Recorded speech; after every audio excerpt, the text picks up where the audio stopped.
I'm really excited to tell everyone about a new test kit that I discovered in a pharmacy last week that I think every household should have. It's a COVID, flu A and B, and COVID-19 test. Now, as you know, over the last few years, COVID tests came out, right?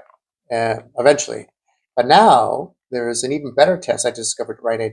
So it's flu A and B and COVID in one. It's an amazing test. We were looking for this test like 4 years ago when I was working in the clinics. And it would have been amazing to have had people coming in and you could test for COVID and the flu at the same time during the season. And you would know immediately, was it flu or was it COVID or was it something else like a bacterial infection? First they had COVID and they had those horrible test kits that went up in your nose and just caused all that pain. And then they finally had the rapid test that came out, and that was a big game changer. But this, you should never need regular COVID tests. You should go to the pharmacy now. Why do I think that? Because you could find out at home if you have the flu or COVID and if you need to see a doctor or not. You could save hundreds of dollars by avoiding a doctor if you just get this kit. And if you come back positive for flu or COVID, then you know it's not a bacterial infection, for example. You know what it is. You don't need to see the doctor for it or urgent care. You can.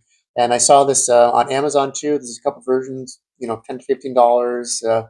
Takes 10 to 15 minutes. I think it's great. I mean, you could save so much money if you do this and save a lot of time, maybe potentially, in avoiding doctor bills. Thanks for watching. If you want to buy these test kits, there is an easy link in the description as well as in the comments below. Please help to support my blog by subscribing and sharing this with others, and I will see you next time.